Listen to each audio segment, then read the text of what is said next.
बस एक सनम चाहिए आशिकी के लिए।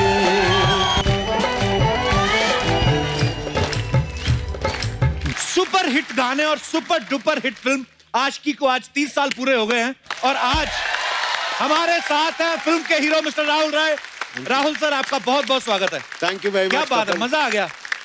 मजा आ गया कि आपने मुझे शो पे बुलाया। सर, हम कब से इंतजार कर रहे थे आपका। तो फिर फोन क्यों नहीं किया? अरे सर, मतलब बस अभी हम डरते ही रहे कि अब किस बहाने से आपको बुलाएं। पर सर, आज कसम से अपने दिन याद आ गए हमें, स्कूल के, कॉलेज के। मतलब स्कूल में जब थे हम तब फिल्म आई थी, कॉलेज जाते जाते तब भी इसके गाने बजते रहे और आज भी इस फिल्म के गाने जो हैं वो इतने पॉपुलर हैं। कमाल है सर। बहुत बहुत शुक्रिया कपिल। और कितनी लड़कियों को पटाया आपने मेरे गाने गा गा करके, बिल मेरे नाम पे फाड़ के। बिल्कुल सही कही आपने सर। आपके गानों के चक्कर में, फिल्म के चक्कर में ना, कई नॉन डिजर्विंग लड़के भी ना लड़कियां पटाते हैं। आज भी वही हाल है। राहुल सर का हेयर कट इतना पॉपुलर हुआ था सर, आपको देख के तो सबने कॉपी किया। आपने कहां से वो स्टाइल सोचा था? नीचे नीचे कटिंग कराते जाओ, ऊपर वाले बाल आते जाएंगे और ऐसे करके ऐसे गिरते थे ना मुंह पे। मैं लंदन में था और एक दोस्त थी। अच्छा जी। दोस्त थी, हाँ जी। तो वो हेयर स्टाइलिंग कर रही थी, तो उन्होंने किया था, तो मैं मॉडलिंग में कर रहा था। अच्छा जी। और जब मैं भट्ट साहब से मिला तो उन्होंने कहा, यार इसके बाल बड़े अजीब हैं, कपड़े भी बड़े अजीब तरीके से पहनता है। और जब उन्होंने मुझे साइन किया तो मेरा ख्याल से इंडस्ट्री का हर शख्सियत, बड़ा डायरेक्टर वगैरह जा करके उनको बोले, ये तो नहीं चल सकता, ये हीरो, ये तो दिखता ही नहीं है वैसे। अच्छा। बट भट्ट साहब की जिद थी। और शूटिंग में मेरे को याद है, सालों तक यही होता था, क्योंकि जब भी मेरे को शक्ल नीचे करनी पड़ती, सारे बाल से ढक जाते थे, तो कुछ एक्सप्रेशन ही नहीं दिखता था किसी को। पर कमाल है सर, मतलब इतना कॉपी किया लोगों ने वो हेयर स्टाइल। अब क्योंकि फिल्म का नाम आशिकी है, फिल्म में भी भर भर के आशिकी थी, इसलिए बिना देर किए मैं उनको इनवाइट करने जा रहा हूं जिनके साथ राहुल राय साहब ने ऐसी आशिकी की कि आज तक हमारे दिलो दिमाग पे छाई हुई है। Please welcome the very beautiful and graceful Anu Agrawal. Anu ma'am, आपका बहुत बहुत स्वागत है हमारे शो पे। मैं कई दफा ये सोचती हूँ कि वो सिर्फ उसने गाना गाया और लड़की आ गई। ऐसा लाइफ में होता है क्या? यस यस, होता है, होता है। पर ऐसा एक्चुअली फिल्मों में दिखाते हैं, लेकिन रियल लाइफ में तो लोग सच्ची में पागल हो गए थे ये फिल्म देख के, उनके गाने सुन के। मैं भी आपके आने से पहले यही बात कर रहा था। उस समय सबको लगता था हमारी गर्लफ्रेंड अनु अग्रवाल ही होगी, ऐसे ही मतलब। पर एक्चुअली यकीन नहीं हो रहा मुझे कि जिस मैजिकल जोड़ी को हम जा जाके सिनेमा घरों में बार बार देखते थे, आज वो हमारे बीच मौजूद है। बहुत बहुत स्वागत है आपका। आइए मैम, प्लीज विराजमान हो जाइए। ध्यान से देखिए मित्रों, ये वही जोड़ी है जिन्होंने कोर्ट के अंदर मुंह डाल के रोमांस किया था।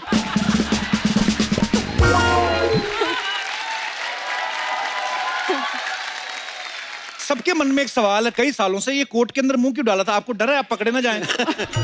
या ये किसका आइडिया था सर? ये सिर्फ भट्ट साहब का था। अच्छा। और जब उन्होंने ये पोस्टर दिखाया था, तो जैसे हर कोई न्यू कमर होता है, शक्ल कहाँ है हमको, जो हमारे को छुपा दी क्या, मतलब अच्छा। पिक्चर लोग देखने जाएंगे। लेकिन उनकी थॉट थी नहीं, मेरे को मिस्ट्री क्रिएट करना है कि कौन है। अच्छा। तब मेरे को दिल में डर लगता था कि वाकई में मेरे बाल मेरे खिलाफ चले जाएंगे। अच्छा। जिस टाइप का मैं हूँ कि मतलब छुपा रहे हैं ऑलरेडी पोस्टर में। आपको पता है आपके चक्कर में, ये जो कोर्ट वाले चक्कर में, अर्चना जी का तब अफेयर चल रहा था परमीत सर के साथ। इतना तक तो सच है, आगे आप झूठ बोल। नहीं, उसके बाद इन्होंने कहा कि मेरे को भी कोर्ट वाला पोज करना है। तो वो जब आए ना अंदर, तो अंदर डाल के बोलती 100 रुपया निकाल, नहीं तो मैं शोर मचा दूंगी। तो वो बेचारे उस समय 100 रुपया नहीं दे पाए, उनको शादी करनी पड़ गई। आज तक भरपाई कर रहा है। काफी मिस्ट्रीज हैं इस तरफ भी।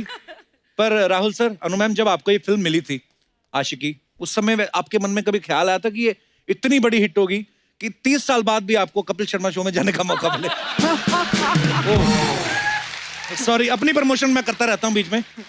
सबसे पहले कपिल, मैं ये कहना चाहूंगा कि 30 साल तो हो गए इंडस्ट्री में रहते हुए जी। बीच में मैं 9 साल नहीं था वगैरह, लेकिन जब मैं वापस आया जी, जितने भी मेरे चहीते लोग हैं कह रहे थे, सर कपिल शर्मा के शो में चले जाइए, लोग आपको देखेंगे ज्यादा कि अब क्या कर रहे हैं वगैरह। वाह। और मैं तेरे को कई जगह पकड़ा है और मैंने पूछा कब बुला रहा है, कब बुला रहा है। तेरे को छोड़ूंगा नहीं। Sir, love you sir. But I am so grateful कि ऐसे शुभ अवसर पे हम लोग आए हैं यहाँ पे। जब फिल्म की थी उन दिनों में मुझे याद है 6 दिन का हाउसफुल हर सिनेमा हॉल में क्या था। बात तो है। रिलीज वाले दिन में मेट्रो सिनेमा में 12 बजे की शो लगी हुई थी। अच्छा जी। मुकेश भट्ट मेरे को गाड़ी में लेके गए थे क्योंकि उन दिनों मैं पीजी में रहता था। अच्छा जी। तो मैं चला गया यहाँ पे। थिएटर के बाहर कम से कम 300-400 लोग थे शो के घुसने के लिए अंदर। अच्छा जी। गाड़ी से मैं बाहर निकला तो पूरी की पूरी जनता रिकग्नाइज्ड हु आई वाज। वाह। भागने लगे। और उन दिनों में कोई बाउंसर वगैरह कोई नहीं होता था। अच्छा जी। वो सब कोई नाटक नहीं था। अच्छा। तो मुकेश जी मेरे को लेके जाते थे।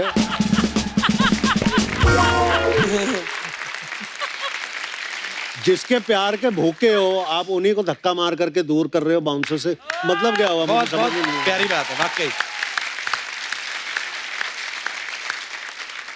तो किस तरह ये लोग मेरे को भीड़ के थ्रू लेके जा करके जनरल मैनेजर के ऑफिस में मेरे को बंद करके रख दिया। सब लोगों को जल्दी से सीट पे बैठाने के लिए उन्होंने पिक्चर 10 मिनट पहले चालू कर दी। अच्छा।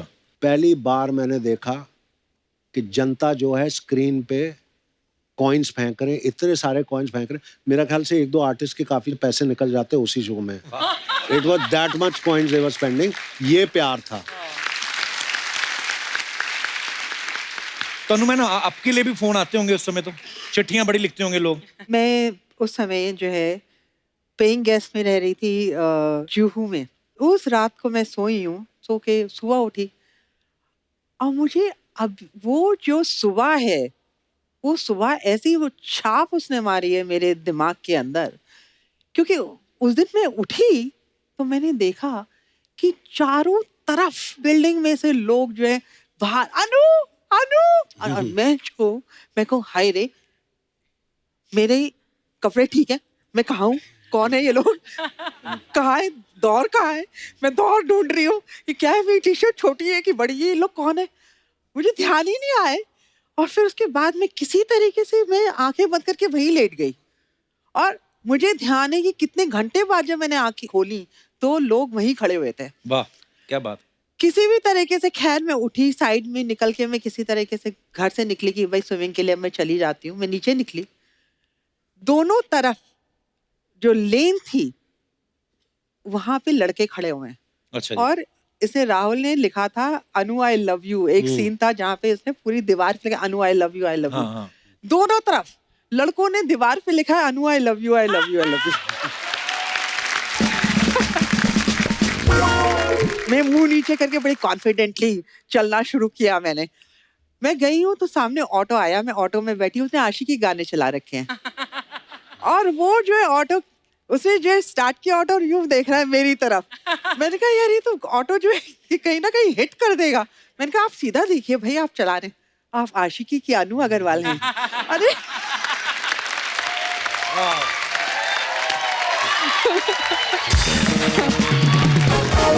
सर ये मैं दोनों से पूछना चाहता हूँ, फिल्म आपको कैसे मिली? मतलब जैसे आप तो मॉडलिंग करती थी पहले, या राहुल सर आप भी मॉडलिंग करते थे, भट्ट साहब से कैसे मुलाकात हुई? मेरी मदर बहुत स्ट्रांग लेडी थी, तो उनके बारे में लिखा गया था। तो भट्ट साहब क्या है, उन दिनों में ऐसे कैरेक्टर्स को ढूंढते थे, बिकॉज उनकी सारी फिल्में आधारित होती थी ऑन रियल कैरेक्टर्स। तो वो मिले मेरे मदर से, और जैसे हर माँ होती है प्राउडली, ये मेरे बच्चे हैं ये। तो वो फोटोज देख रहे थे तो मेरे मॉडलिंग के, तो ऐसे ही उन्होंने पूछा कि ये फिल्म करेगा? तो मेरी माँ ने कहा मैं उससे बात करवा देती हूँ, because is here in Bombay कुछ मॉडलिंग के चक्कर में। अच्छा जी। तो जब मेरी मदर आई, मैं चर्च गेट में रह रहा था। अच्छा जी। तो वो आई तो कहने लगा Mahesh Bhatt wants to talk to you. तो मैंने सर को फ़ोन किया, मैंने कहा सर मैं राहुल है, मम्मा ने बोला था। तो उन्होंने बोला जुहू आने के लिए। तो फिर उनके घर पे आया तो सोनी जी ने दरवाज़ा खोला था। अच्छा जी। एंड भट्ट साहब से मिला, और पहले 5 मिनट में वो जो टिपिकल भट्ट साहब, तो मेरी पिक्चर कर रहा है। मैं कहा हाँ सर मैं कर रहा हूँ, मुझे कुछ नहीं पता कि मैं कर क्या रहा हूँ, कौन सी फिल्म है क्या है, हाँ बस कर रहा हूँ मैं उनकी फिल्म। और अनु मैम आपकी कैसे मुलाकात हुई थी भट्ट साहब से? मेरी कहानी इससे बिल्कुल अलग है। अच्छा जी। बट अगर एक लाइन में मैं कहूँ तो मैं ये कहना चाहूंगी कि इस फिल्म ने मुझे ढूंढ लिया और पकड़ लिया और फिल्म करवा दी। क्या हुआ था, मेरी महेश भट्ट से मुलाकात हुई थी आशिकी से 6 महीने पहले। अच्छा जी। तो एक मेरे फ्रेंड थे अनिल गुप्ता, उनके यहाँ एक लंच था, तो मैं लंच पे गई थी और मैंने जो है खाना लेके मैं बैठ गई, खाना खाना मैंने शुरू कर दिया। एंड इतने में गाय वॉक, मतलब एक लड़के अंदर आए, आदमी आया, और वो कौन थे, ये महेश भट्ट। और उन्हें मेरे को सिर्फ वहां देख रहे थे बैठ के, मुझे नहीं पता। बोले कि यू आर अ स्टार। तो मैंने जो है खाते खाते कहा कि इन द गैलेक्सी।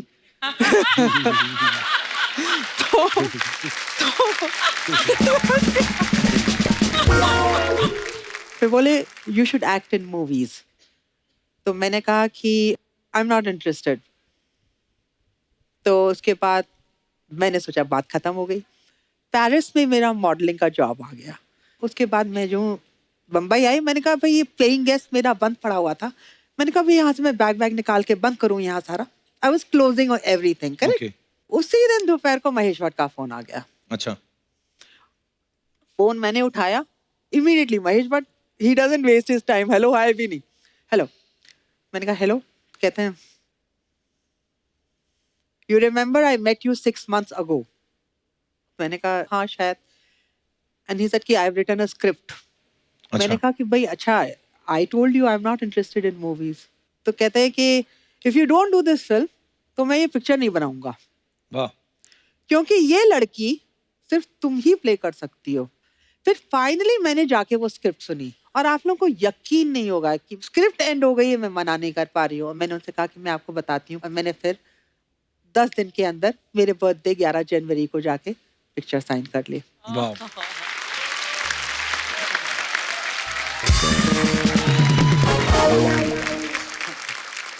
देख लो, उस समय आपने नहीं सोचा होगा कि ये फिल्म कैसी एक कल्ट फिल्म बन जाएगी और सालों तक लोग इसे याद रखेंगे। मुझे याद है जब फिल्म रिलीज हुई ना, तो आशिकी के बाद हर लड़का ना लंबे बाल रख के गिटार लेके घूमने लगा था।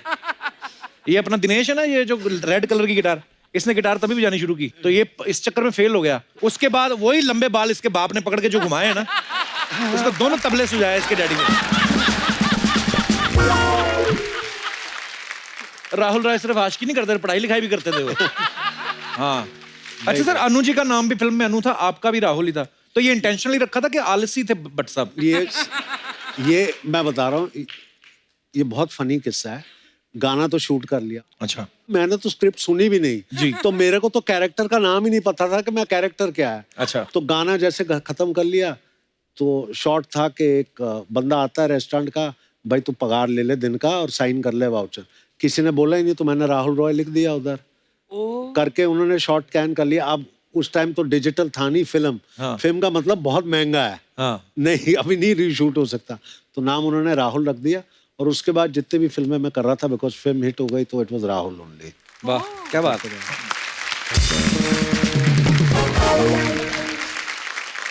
सो और भी बातें करेंगे हम राहुल सर से और अनु जी से, लेकिन आगे बढ़ने से पहले मैं बुलाना चाहूंगा इस फिल्म में एक और अहम किरदार निभाने वाले एक बेहतरीन एक्टर को आप सबकी जोरदार तालियों के बीच में स्वागत करना चाहूंगा। एक्टर डायरेक्टर मिस्टर दीपक तिजोरी।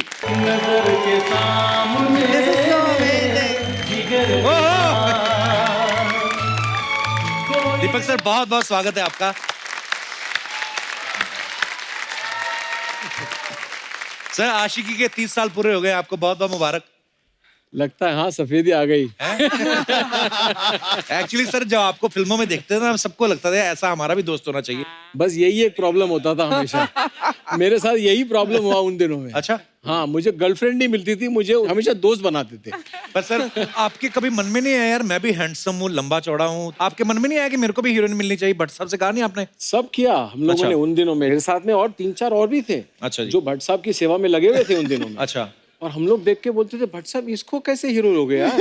हाँ। इसको देखो तो ना हिंदी बराबर बोलता है, ना हीरो की कुछ भी बात है। भट्ट साहब भी ऐसी गंदी गेम खेलते थे। हम लोगों को बिठा के बोलते थे कि अच्छा मैं फिल्म बना रहा हूँ, अब तुम 4 लोग बैठे हो, तुम चारों स्ट्रगलर हो, डिसाइड करो हीरो कौन बनेगा, मैं थोड़ी देर में आता हूँ। अच्छा।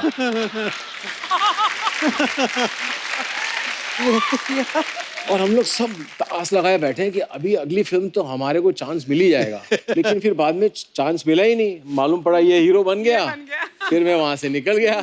मैं बोला भाई अब तो इसका नंबर लग गया। बट एक चीज बताऊंगा कपिल, मुझे एक कॉन्वर्सेशन बहुत अच्छी तरह याद है। भट्ट साहब, दीपक और मुझे, और उनका उस टाइम पे स्टाइल होता था दोनों के कंधों पे हाथ रख करके यूं करके, और दीपक को कहता है देख अब ये हीरो है, तू उसका दोस्त है, बी अ जेन्युइन फ्रेंड। उस सेकंड के बाद आज तक he is like that with me. क्या बात, इतना मैं कहूंगा। एंड द बेस्ट टाइम, और जो बेस्ट टाइम मेरा था जी, वो ऊटी का शेड्यूल था। कि हम दोनों कमरा शेयर कर रहे थे। अच्छा, कंट्रोल बजट, हीरो को भी कमरा शेयर करना पड़ रहा है। अरे वाह। क्यों? नहीं मैं कौन सा हीरो अपने कमरे में सोता है? नहीं मैं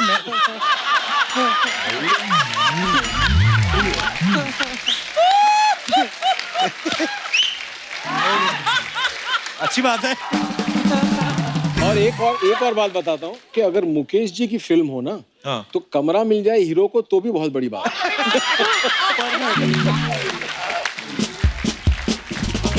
अगर आप 90s के इश्क में जाओ, आप बहुत सारे लोग वो उस दौर में से निकले हो।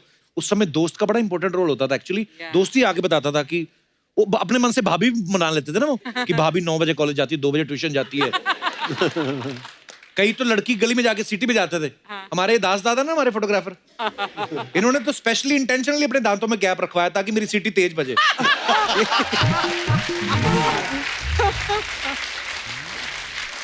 ये हमारा जो पांडे है ड्रम पे, इसका तो कोड वर्ड था क्या? ये अपनी गर्लफ्रेंड की गली में जाकर ना कुत्ते के जैसे भौंकता था।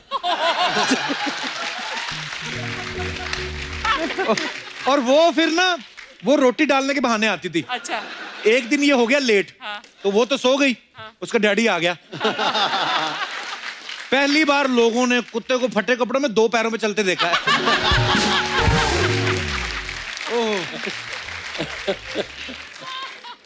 अच्छा, अगर आशिकी की बात करें तो उस समय जो आपने पैंट्स पहनी थी सर, बैगी पैंट्स भी जो खुली खुली, वो कितना मजा आता था वो पहन के। सर आपको वो, आजकल तो तंग तंग पैंटें आ गई हैं, आपको किस चीज में मजा आता था ज्यादा, वो बैगी पैंट्स पहन के कि टाइट वाली आजकल? बैगी पहनो, आजादी से चलो, कोई टेंशन नहीं है। एक्चुअली ये सब टाइट वाइट पहन करके क्या दिखा रहे हो आप? क्या करने की कोशिश कर रहे हो? वो पहनना चाहिए जो आपके पर्सनालिटी को सूट करता है। अब तो क्या है, सब चीजें थोड़ा यहाँ से सर 1 इंच कम कर दें। नीचे वैसे बॉटम भी एकदम टाइट पहन ले, पता नहीं चलता लड़का जा रहा है कि लड़की जा रही है। चूड़ीदार पहन के घूम रहे हैं। और बैगी पैंट का एक फायदा बड़ा था, उसके अंदर जो वो धारियों वाले कच्छे नहीं होते थे बड़े वाले, वो भी पहन सकते थे ना। अब क्या पैंटें आ गई बिल्कुल एकदम स्किन टाइट, उस चक्कर में अंडरवेयर भी छोटे पहनने पड़ते हैं। कभी कभी क्या होता है, आप पैंट उतारते हो ना, साथ में कच्चा भी उतर जाता है।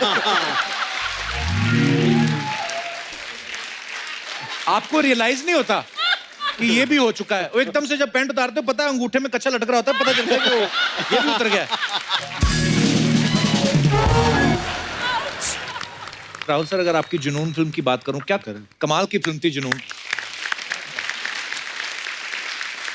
जिसमें रात को शेर बन जाते हैं। राहुल सर, कहीं यही रीजन तो नहीं है आपके सिंगल रहने का कि लड़कियों को लगता होगा ये 12 बजे शेर बन जाता है? इस बात को राज ही रहने देते हैं। लेकिन प्रॉब्लम क्या था कि जब मैं कर रहा था वो सब, बाकी सब तो डर जाते थे। ये पूजा, संजय दत्त, अच्छा, ये सब कहते थे इतना क्यूट शेर हमने देखा नहीं है, इसको तो घर ले चलो, पाल के रखो, ऐसे कौन सा डराने वाला है। ये सब हंसते थे बड़े। हमारे मन में बैठ गया था कि ऐसा होता होगा कईयों के साथ, पूर्णमासी की रात को कोई शेर बनता होगा। और फिर मेरे याद है एक सीन जिसमें वो गाना नहीं चल रहा था, प्रेम प्रेम प्रेम ओ मेरी दिलरुबा, उसमें आप फिर 12 बज जाते हैं, 5 मिनट रहने, आधा शेर बाहर आ चुका था आपका। उसके बाद ये बाथरूम में जाते तो एक लड़की ना शॉर्ट्स कट के, ये बन चुके अंदर शेर बाथरूम के अंदर, और लड़की को पता नहीं है, तो ये आवाज निकाला शेर वाली, तो लड़की की लगती जानबूझ के आवाज निकालती टाइगर टाइगर, और वो ना टाइगर। उसके बाद में टाइगर आता है, स्कर्ट से पकड़ के अंदर ले जाता है। क्या कमाल का किरदार किया था आपने सर। जैसे बड़ी सारी अफवाहें उड़ती हैं सब फिल्म सेलिब्रिटीज के बारे में, फिल्म स्टार्स के बारे में, आपकी आशिकी को लेकर बड़ी सारी अफवाहें थी, तो कुछ अफवाहें हैं जो दर्शकों के बिहाफ पे मैं आप सबसे पूछना चाहता हूं। सर, आपके बारे में ये अफवाह है कि आशिकी के बाद आपने 50 फिल्में साइन कर ली थी, और आपके भाई साहब ने फायदा उठा के 25 तो उन्होंने कर दी बीच में। ये अफवाह है कि सही है ये? अफवाहें, 49 फिल्में थी। वाह। और दीपक भी जानता है। और उस टाइम पे एक कानून बनाया था। अच्छा जी। क्योंकि गोविंदा और मैं तो left right and centre shooting कर रहे थे उस टाइम पे। तो उन्होंने कहा था कि इतने आर्टिस्ट, मतलब एक आर्टिस्ट इतनी फिल्में 12 फिल्में से ज्यादा नहीं कर सकता एक साथ। एक साल में कि एक साथ? ओके। तो हम तो ऑलरेडी वो सारे लकीरें तो पार कर चुके थे। अच्छा बट ताकि बाकी आर्टिस्ट उतना ना करें, क्योंकि सबकी डेटें यहाँ वहाँ जाती थी। तो बट उन 49 में से 25 या 26 के मैंने साइनिंग वापस दे दिए थे, क्योंकि मैं कर नहीं पा रहा था। कैसी स्टारडम देखी होगी सर, वाह कमाल है। बट राहुल, तुमने जिन फिल्मों की साइनिंग वापस की उनमें से कुछ हिट हो गई, कभी रिग्रेट हुआ कि यार ये मैंने गलत फिल्म को मना कर दिया? ऐसी कई फिल्में होंगी। एक फिल्म आई थी मेरे पास, यश चोपड़ा जी के साथ मेरी बात हुई थी। They had called me, Honey ji had written, जो फिल्म लेटर ऑन बनी थी डर। अरे वाह, क्या बात है। और राहुल का जो किरदार था जो शाहरुख जी ने किया जी, that was written with me in mind. क्या बात है। गॉश। तो वो मेरा बिगेस्ट रिग्रेट है कि मैं नहीं कर पाया वो film, but you learn to live with it. ऐसा है। बिल्कुल सर, लाइफ यही है। अनु जी, एक अफवाह ये है कि कोर्ट के अंदर राहुल राय आपको अपनी रेडियम वाली घड़ी दिखा रहे थे। कोर्ट के अंदर we were just trying to fit into the court, you know, कि कहीं सर बाहर ना रह जाए। कोर्ट ज्यादा बहुत बड़ा नहीं था। हम दोनों एक दूसरे के साथ बात करते थे, अच्छा ऐसे कितनी देर खड़ा होना है अपने को, क्या करने का है अपने को, व्हाट इज भट्ट साहब एक्सपेक्टिंग कि हम करें कोर्ट के नीचे। दीपक सर, एक अफवाह ये है कि आपके पड़ोसी बैंक में लॉकर नहीं लेते।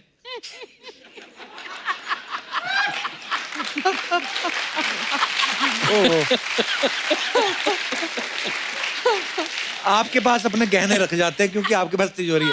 यार ये तो अफवाह ही होगी। राहुल सर, एक अफवाह ये कि जुनून फिल्म के बाद आप 6 बजे तक घर पहुंच जाते थे। मैं तो आज भी 12 बजे से पहले पहुंच जाता हूँ। क्योंकि आपको लगता था कि मेरा शेर जाग रहा है। मेरा शेर तो हमेशा जागा रहता है, सिर्फ सुला के रखता हूँ, 12 बजे के बाद छोड़ देता हूँ।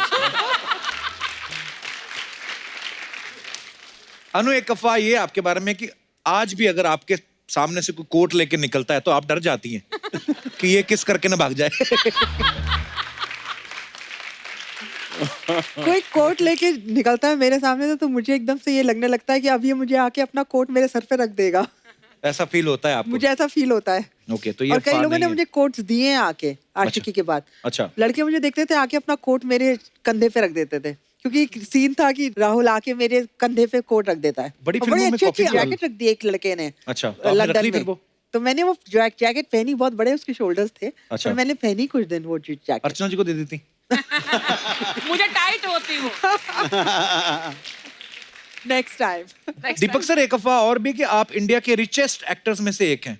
सर ये गूगल में देखा मैंने भी। हाँ, आपके बारे में लिखा है। Because of my surname. Surname की वजह से नहीं, जेन्युइनली लिखा हुआ था। और मैंने मेरे को ना जाने कहाँ तिजोरियां हैं, छोड़ दो। हाँ, इतना टाइम तो निकल जाता पैसे गिनते में, कहाँ देखेंगे गूगल वूगल वगैरह। अच्छा, ये पहली फिल्म है सर कि फिल्म रिलीज होने से पहले आप सुपरस्टार बन गए थे एक्चुअली। क्या कमाल की बात है। और कुमार शानू साहब इस फिल्म के गानों से रातों रात वो भी सुपरस्टार बन गए। ऐसे कैसे 1500 रुपए बना दिए तूने? ये मैडम, अरे आप बताओ, अरे पूरा पैसा दे क्या इतनी दूर से आपको? हाँ, तो मैं अकेले थोड़ी बैठ के आई हूँ, तू भी तो बैठ के आया है। अरे हाँ, आया बड़ा 1500 रुपए मांग रहा मेरे को, मेरे बेटे का शो है। मैडम ये दीजिए।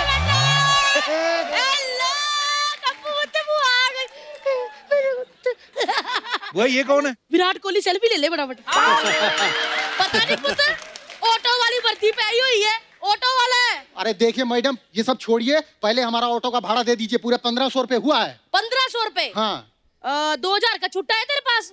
हाँ हो जाएगा। पर निकल फटाफट। है? अरे अर्चना छीन लेती है। मैं सच्ची कह रही हूँ। एक लड़का था ना, उसके पास 5000 रुपए थे। हाँ। इस बंदी ने ना पैसे समेत लड़का भी छीन लिया। हाँ। और उसको आजकल परमीत कहते हैं। देखा, ऐसे बड़े किस्से हैं मेरे पास। बुआ इधर बैठ जरा। 1500 रुपए भाड़ा, तू जहाज से आई है? वो तो जहाज में तो मैं फ्री आती हूँ। जहाज में फ्री कैसे मतलब? है कुछ पुत ऐसे पायलट जिनको तेरी बुआ ने उड़ना सिखाया था। आ कहाँ से रही है बुआ? पुत मैं ना घर बैठे बैठे बोर हो रही थी। मैंने सोचा बम्बे आई हूँ तो स्टारों को मिल लूं। अरे होए होए होए जैकेट के नीचे छुप छुप के आशिकी करने वाले आए। हेलो राहुल जी, कैसे हो आप? बस बिल्कुल बढ़िया। 1500 रुपए है आपके पास? ओए बुआ, तेरे को शर्म नहीं आती? मेहमान आए, उनसे पैसे ले रही है तू? 1500 तो नहीं है, बट तू भी जैकेट के नीचे आ जा। ये 30 साल पहले भी ऐसे ही थे। वैसे राहुल जी मतलब बड़े अच्छे लग रहे हो। क्या फिल्म थी यार। अर्चना बहन जी इतने इतने बाल होते थे। ओहो, पीछे से तो रीना राय फेल कर दी इन्होंने। और आगे से परवीन बॉबी सेम कटता ना। ओए ओए, लेकिन आज भी आंखों में वही गहराई, आंखों की पुतलियों के ऊपर वही पलकों का लहराना है, ठुड्डी के नीचे वही लंबी सुराईदार बुआ, गर्दन। कंट्रोल कंट्रोल कंट्रोल कंट्रोल, क्या बोल रही है तू? वो तो मैं कैसे कंट्रोल करूं? मैंने तो रात को इनको शेर बनते भी देखा है। बुआ, क्या बुआ, जनून पिक्चर में रात को शेर बनते थे? ऐसे कह के बुआ को भी तू शर्म बना देता है। हाय क्या क्यूट शेर बनते थे अर्चना जी। ओए होए होए, समझ नहीं आती थी कि शिकार करूं या हो जाऊं।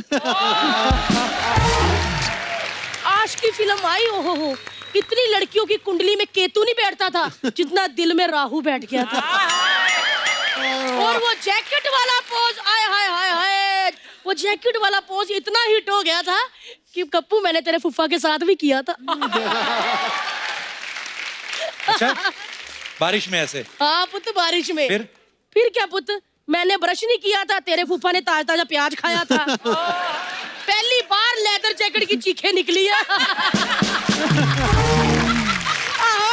हेलो अनु जी, हेलो, कैसी हो आप? अरे हम जैकेट के नीचे तो नहीं, पर मिलेंगे वैसे। कोई बात नहीं, बैठिए बैठिए। यार आप बड़ी फिट हो, मैंने सुना कि योगा शोगा कर रही हो। हाँ। यार बहन जी मुझे भी वो योगा का एक आसन अलोम विलोम वो सिखा दो। तो सीखना क्या है इसमें? एक नाक से सांस अंदर खींचो, दूसरी से बाहर छोड़ो। तो यही तो मुश्किल है, नाक से सांस ले लेती हूँ लेकिन छूट कहीं और से जाती है। लेकिन अन्नू जी जब आज की फिल्म आई थी ना, ओए होए, मोहल्ले के लड़के मेरे को अन्नू अन्नू कह के छेड़ते थे। चल झूठी कहेगी। आशिकी को 30 साल हो गए, कोई ढंग की बात कर उनके सामने। आज की फिल्म को 30 साल हो गए, यानी कि मेरी बायोपिक बने 30 साल हो गए। तेरी कौन सी बायोपिक मतलब? मैं बता देती हूँ, तेरे को पता नहीं, किसी को भी नहीं पता। मुझे आज भी याद है वो दिन जब भट्ट साहब दिल्ली आए थे।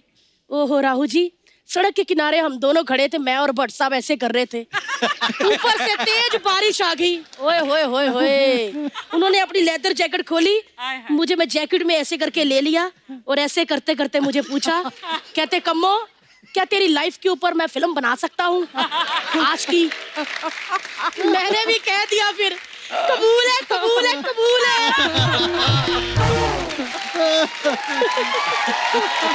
मजा ही आ गया था। तो मतलब अनु मैम ने तुम्हारा रोल किया? नहीं नहीं, अनु ने थोड़ी, दीपक तिजोरी ने। यार क्या कमाल की एक्टिंग की इस बंदे ने, क्या कमाल का रोल किया। आज तक नहीं किसी को पता लगने दिया कि इन्होंने लड़की का रोल किया था। वो तेरा कैरेक्टर क्यों करेंगे? तो वही कर सकते हैं, क्योंकि जितना अच्छे से मेरे को तिजोरी साहब जानते हैं उतना अच्छे से मैं भी अपने आप को नहीं जानती। सच्ची कहती हूँ, 2 जिस्म एक तिजोरी हुआ करते थे हम। हुआ तुम दीपक तिजोरी इनको भी जानती हो? तो मैं तो इनको तब से जानती हूँ जब ये तिजोरी पिगी बैंक हुआ करता था। सच्ची कह रही हूँ, 4 सिक्के डाल देती थी, इतना खनकते थे ना कि पूरा मोहल्ला उठा देते थे। आज देखो लाखों करोड़ों आ रहे, शांत बैठे हुए। बुआ क्या क्या बोल रही है तू? क्या बोल रही पुत्र, क्या बोलूं? हाय, दिल की गहराइयों में बस चुके हैं। चोर चोरी भूल सकता लेकिन कम्मो तिजोरी नहीं। बुआ वो शादीशुदा है, ऐसे मत बोल। तो क्या हुआ, शादीशुदा है, भले ही इस तिजोरी को किसी ने अपना ताला लगा दिया हो, लेकिन आज भी चोर चाबी कम्मो बुआ के पास ही है।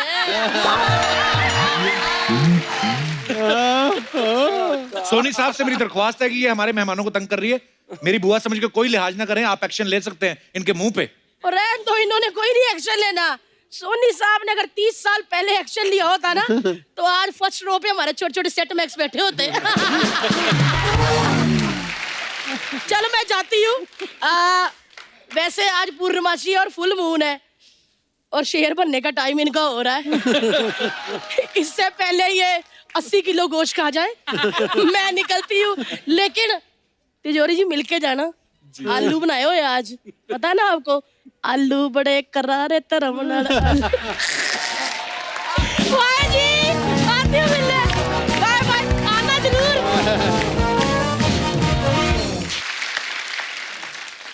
Thank you so much ma'am. एक बार जोरदार तालियां हो जाएं अनु मैम के लिए, दीपक सर के लिए, राहुल सर के लिए। आइए सर। सर बहुत बहुत धन्यवाद। थैंक यू मैम, आप लोग हमारे शो पे आए, बहुत मजा आया और love you sir. Thank you sir, thank you so much. Thank you Deepak sir. Thank you very much. Thank you ma'am, thank you so much ma'am. Thank you. और आप सब लोग भी यूं ही हंसते रहिए, मुस्कुराते रहिए, अपने आसपास सफाई बनाए रखें और देखते रहिए the Kapil Sharma show. Good night, शब खैर, thank you, love you all. अच्छा, जब भी ये गाना बजता है हमेशा कोई ना कोई ब्यूटीफुल हीरोइन एंटर करती है, लेकिन अब आज आपको देखने को मिला कि इस खूबसूरत गाने के पीछे उसके जो रचयिता हैं वो कौन है? समीर साहब। एक बार जोरदार तालियां हो जाएं।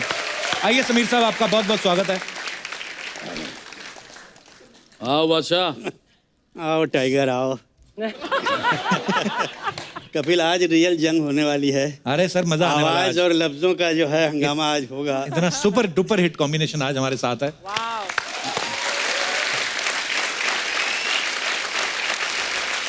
समीर साहब और शानुदा दोनों ही वर्ल्ड रिकॉर्ड होल्डर हैं, विनर हैं। तो कैसा लग रहा है आपको एक तीसरे वर्ल्ड रिकॉर्ड होल्डर के साथ? माफ कर नहीं दीजिए। कपिल, बहुत बहुत बधाई। मुझे Thank पता you, sir. चला कि बहुत जबरदस्त अवार्ड मिला है तुमको। धन्यवाद सर। और अच्छा नहीं हुआ यार, तुमने। कपिल कपिल कपिल जो काम करते हैं, आई थिंक वर्ल्ड का ये बेस्ट काम है। लोगों को हंसाना बहुत मुश्किल है। दादा शुक्र है आप नहीं इस इंडस्ट्री में आ गए, हाँ, नहीं तो आप अच्छा इधर भी किया। फेल देते 5000 शो। नहीं नहीं नहीं, छाप तो तुम भी रहे हो। बात नहीं है। बात नहीं है। हाँ, खाली मैं अकेले छाप थोड़ी रहा हूँ। मैं क्या बोल रहा हूँ कि लोगों को जो खुशियाँ आप बांटते हो, ये बहुत बड़ी बात है। क्योंकि हंसाना एक डॉक्टर जैसा काम करते हैं ना, डॉक्टर के दवाई की तरह काम करते हैं। जी दादा। अर्चना जी, जिंदगी में अर्चना जी कभी तबीयत खराब होगा ही नहीं। Thank you. यही देखते आ रहा हूँ, नो चेंज। कमाल का है ये, बिकॉज ऑफ हंसी। हाँ दादा, कई बार तो इतना जोर से हंसती ना, एक बार इनका गुर्दा बाहर आ गया था, हमने चम्मच से अंदर किया। आशिकी फिल्म आप सब जानते हैं, तो आशिकी फिल्म बनने से पहले ऐसे हमने सुना कि आशिकी का जो म्यूजिक था वो इतना हिट हो गया, इतना हिट हो गया, हमें आज तक वो सारे गानों के लिरिक्स भी याद है, उनकी धुन याद है, हम लोग गुनगुनाते रहते हैं। लेकिन सुना है कि समीर साहब कि पहले ये फिल्म एक्चुअली थी ही नहीं, पहले सिर्फ म्यूजिक एल्बम ही था ये। हाँ कपिल, बड़े कमाल के किस्से मैं बताना चाहता हूँ। अच्छा जी। अनुराधा पौडवाल जी एक गाना गा रही थी, मेरी एक फिल्म आई थी बाप नंबरी बेटा 10 नंबरी। हाँ जी। तो उन्होंने कहा कि नदीम श्रवण से कि तुम लोग गुलशन जी से क्यों नहीं मिलते। खैर गुलशन जी से मुलाकात उन्होंने करवाई। अच्छा जी।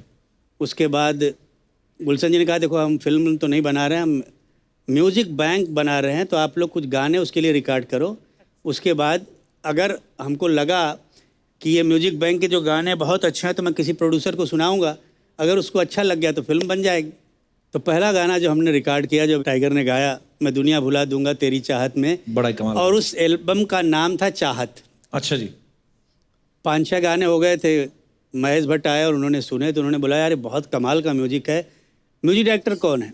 तो उन्होंने कहा कि नदीम श्रवण, और गाने किसने लिखे हैं? समीर ने। बोला ये म्यूजिक सुन के मुझे लगता है कि मैं इसके ऊपर एक कहानी बनाऊं। गानों के बीच में फिल्म डाल दी। फिल्म डाल दी। वाह। फिल्म बन गई और उसका टाइटल उन्होंने रखा आशिकी। अच्छा जी। मुझे बुलाया और उन्होंने बोला कि आपको टाइटल गाना लिखना है, और बहुत मशहूर हुआ गाना, आपको याद होगा, सांसों की ज़रूरत है जैसे बड़ा ही जिंदगी कमाल के का लिए, गाना है। बस एक सनम चाहिए आशिकी के लिए। गाना हो गया। गाना होने के बाद फिल्म कंप्लीट हो गई। एक दिन गुलशन जी का फ़ोन आया कि वो सबको बड़े भैया बोलते थे, भले आप उनसे छोटे हो, बट वो बोलते थे बड़े भैया। मुझे क्या लगता है कि लोग बोल रहे हैं कि यार ये म्यूजिक जो है ये फिल्म का नहीं लगता, ये किसी एल्बम का लगता है, तो मैं अभी फिल्म रिलीज नहीं करूँगा, इसका एल्बम रिलीज करूँगा। अच्छा जी।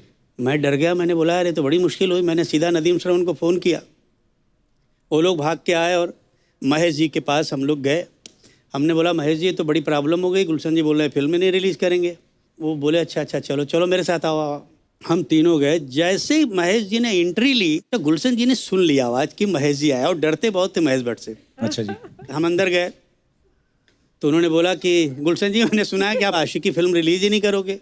बोले नहीं भैया, लोग बोल रहे हैं कि बड़ा प्रॉब्लम है, इसका म्यूजिक तो अच्छा है मगर एल्बम का म्यूजिक लगता है, फिल्म का नहीं। अच्छा जी। तो उन्होंने बोला देखो गुलशन, मेरा नाम महेश भट्ट है, मैं आज तुमको एक बात लिख के देता हूँ कि अगर ये म्यूज़िक और ये फिल्म तुम्हारे म्यूजिक इंडस्ट्री की हिस्ट्री में अगर सबसे बड़ा रिकॉर्ड नहीं कायम करी तो मैं छोड़ दूंगा डायरेक्शन। गुलशन जी ने बोला अच्छा अगर आप ये बात बोलते हैं तो पेपर पे साइन करेंगे। उन्होंने बोला लाओ पेपर। उन्होंने पेपर पे लिखा कि अगर ये फिल्म हिट नहीं हुई या म्यूजिक नहीं चला तो मैं डायरेक्शन छोड़ दूंगा। और गुलशन जी ने बोला एक और प्रॉब्लम है महेश जी, क्या करें? बोले क्या? बोले लोग बोलते हैं कि ये हीरो हीरोइन बहुत खराब दिखते हैं, ये दोनों की शक्ल हमको पसंद नहीं। तभी नए बिल्कुल डेब्यू था उनका। तो महेश जी ने बोला कि अच्छा मैं इसका भी रास्ता निकालता हूँ, एक काम करते हैं पोस्टर पे उनकी फोटो ही नहीं दिखाते हैं, उनकी फोटो के ऊपर हम जैकेट डाल देते हैं। उन्होंने बोला अच्छा आपको इतना कॉन्फिडेंस है? बोले हाँ। तो बोले अच्छा लीजिए, मैं भी इसके नीचे लिखता हूँ कि मैं ज़िंदगी में आज तक जितना प्रमोशन किसी फिल्म का नहीं किया मैंने, उससे ज़्यादा प्रमोशन इस फिल्म का करूँगा and then become a history. वाकई क्या बात है। आज तक उसके गाने दादा इतने मतलब अच्छे लगते सुन के। शानदा आप समझ तो गए ही होंगे। ये समझ गया माइक पास में है। दादा 2 लाइनें तो हो जाए। हाँ 2 लाइनें। अच्छा